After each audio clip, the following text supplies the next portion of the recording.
एक कदम ईश्वर की ओर। उत्पत्ति प्रकरण 98वां सर्ग। पूर्वोक्त विषय का स्पष्ट रूप से ज्ञान होने के लिए चित्ताख्यान का वर्णन तथा चित्त के तत्व के विचार से चित्त के विनाश का कथन। श्री वशिष्ठ जी ने कहा, हे निष्पाप श्री रामचंद्र जी, मन चाहे जिस किसी से उत्पन्न हुआ हो, चाहे उसका स्वरूप हो, कुछ भी हो, बुद्धिमान मनुष्य को चाहिए कि उसे प्रयत्न पूर्वक अपनी मुक्ति के लिए आत्मा में समाहित करे। हे रघुकुल तिलक, परमात्मा में समाहित चित्त वासना रहित अतएव शुद्ध हो जाता है। चित्त की वासना शून्य एवं शुद्ध होने के अनंतर मन कल्पनाहीन होकर आत्मता को प्राप्त हो जाता है। हे राम जी, यह सारा चराचर जगत चित्त के अधीन है। इसीलिए हे रघुवर, यह स्पष्ट है कि बंध और मोक्ष भी चित्त के अधीन है। हे श्री रामचंद्र जी, इस विषय में मेरे द्वारा कहे जा रहे अति उत्तम चित्ताख्यान को, जिसे पहले ब्रह्मा जी ने मुझसे कहा था, आप प्रयत्न पूर्वक सुनिए। हे श्री रामचंद्र जी, मृग पक्षी आदि से रहित बड़े बड़े विक्षेपों से परिपूर्ण अति भयंकर बड़ी विशाल एक अटवी है।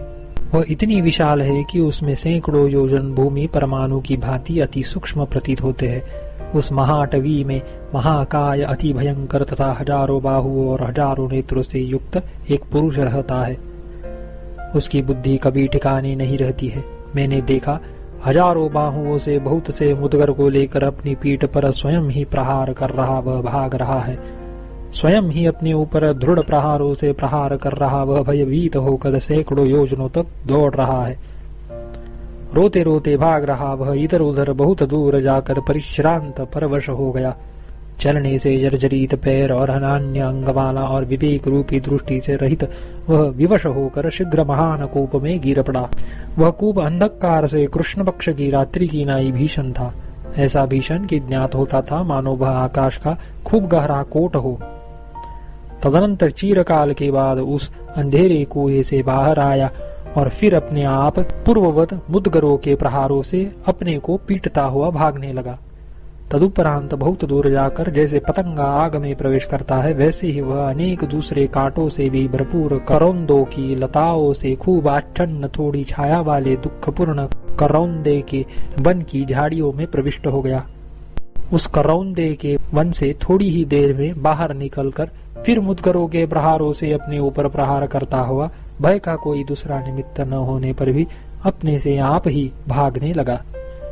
फिर बहुत दूर जाकर चंद्रमा की किरणों के समान शीतल बड़े मनोहर केले के वन में बड़ा प्रसन्न हुआ सा प्रविष्ट हुआ। क्षण भर में उस केले के वन से बाहर निकलकर फिर अपने ऊपर अपने आप प्रहार करता हुआ दौड़ने लगा।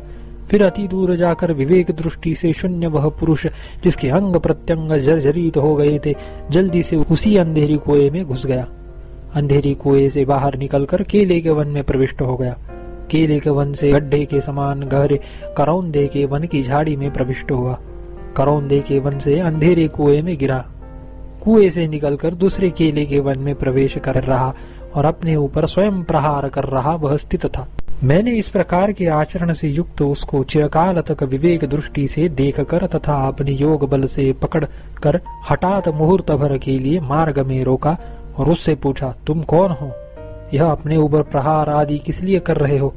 यहाँ पर तुम्हें किस वस्तु की अभिलाषा है तथा तुम क्यों व्यर्थ मोह में पड़े हो? हे श्री रघुनंदन, मेरे यो पूछने पर उसने कहा, हे मुनि जी, मैं कोई नहीं हूँ और मैं यह कुछ भी नहीं करता हूँ। तुमने मुझे नष्ट भ्रष्ट कर दिया है, इसीलिए तुम मेरे शत्रु हो।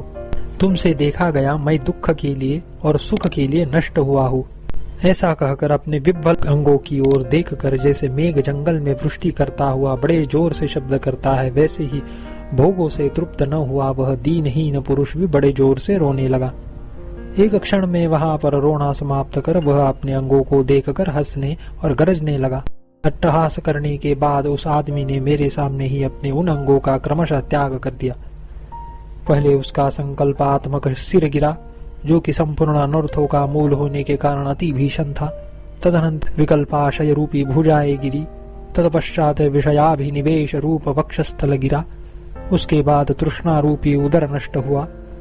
इसके पश्चात वह पुरुष उन अंगों का एक क्षण में क्रमानुसार ज्ञान से अज्ञान का बाध होता है, इस नियति शक्ति से त्याग कर कहीं जाने को तत्पर हुआ।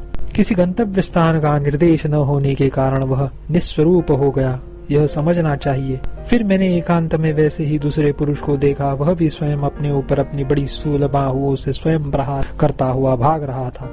पहले कुएं में गिरा, कुएं से निकलकर फिर दौड़ने लगा, फिर अंधक कूप में गिरा, फिर पीड़ित होकर दौड़ा, फिर करौंदे के वन में वन रूप गड्ढे में प्रविष्ट हुआ। तदुपरांत एक क्षण के लिए शीतल केले के वन में प्रविष्ट हुआ। कभी दुख को प्राप्त होता और कभी संतोष को प्राप्त होता हुआ वह फिर अपने ऊपर स्वयं प्रहार करता। इस प्रकार का आचरण करने वाले पुरुष को आश्चर्यपूर्वक चिरकाल तक देख कर मैंने उसे योग बल से पकड़ा और वैसे ही पूछा। उसी से वह पुरुष भी क्रमशः रोक और हंसकर तथा अंगों से रहित होकर अदृश्य हो गया।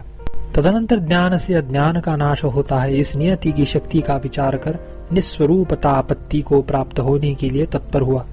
फिर मैंने उसी प्रकार से दूसरे पुरुष को एकांत में देखा। वह भी उन लोगों के समान स्वयं अपने ऊपर प्रहार करता हुआ दौड़ रहा था। दौड़ते दौड़ते अंधकाराच्छान्न बड़े भारी कुएं में गिर पड़ा। उसकी प्रतीक्षा के लिए मैं वहां पर बहुत देर तक टिका रहा। जब वह शट बहुत समय के बीतने पर भी कुएं से नहीं निकला, तब मैं चलने के लिए उठा। इतने में मुझे फिर वैसा ही दूसरा पुरुष दिखाई दिया। वह भी उसी के आकार का था और वैसे ही कुएं आदि में गिर रहा था। उसे झट योग बल से पकड़कर मैंने उससे पूछा, हे कमल नयन श्री रामचंद्र जी। उन्हीं के समान उसने भी मेरे प्रश्न को कुछ नहीं समझा। वह मूढ़, हे पापी, हे दुष्ट ब्राह्मण, तुम कुछ नहीं जानते हो, ऐसा मुझसे कहकर अपने कार्य में तत्पर होकर चला गया। इसके बाद उस महारण्य में विचरण कर रहे मैंने बहुत से वैसे दोषकारी पुरुषों को देखा। उनमें कुछ तो मेरे द्वारा प्रबोधित होकर स्वप्न भ्रम की नाई पूर्वोक्त स्वरूप नाश रूप उपशम को प्राप्त हुए। कुछ लोगों ने मेरे उपदेश की शव के शरीर के समान उपेक्षा और घृणा की, और कोई लोग अंधकूप में गिरकर फिर उनसे बाहर निकले। कोई शीतल केले के वन में बहुत समय बीतने पर भी बाहर नहीं निकले, यानी वही ज्ञान प्राप्त कर मुक्त हो गए। कोई विशाल करौंदे के वन में गुल्म में दीर्घ काल तक छिपे रहे। काम्य धर्मों में तत्पर कोई पुरुष कहीं पर भी स्थिरता को प्राप्त नहीं होते हैं। हे रघुकुल दीपक, इस प्रकार की वह विस्तृत महाटवी आज भी विद्यमान है, जिसमें इस प्रकार के वे पुरुष स्थित है। आपसे सब व्यवहार वाली वह महाटवी आपने देखी है। हे श्री राम जी, बुद्धि रूपी सार वस्तु के अप्रौढ़ होने के कारण आपको उसका स्मरण नहीं होता है। उक्त महाटवी यद्यपि बड़ी भयंकर विविध प्रकार के कांटों से परिपूर्ण निबिड़ अंधकार से व्याप्त और घोर है, तथापि अधिकारी द्विजाति आदि जन्म में साधन संपत्ति रूप सुख पाकर भी अभाग्यवश जिन्हें परमात्मा बोध नहीं हुआ, ऐसे लोग विषयासक्ति से उसके फूलों से परिपूर्ण उद्यान वाटिका के समान सेवन करते हैं। 98वां सर्ग समाप्त।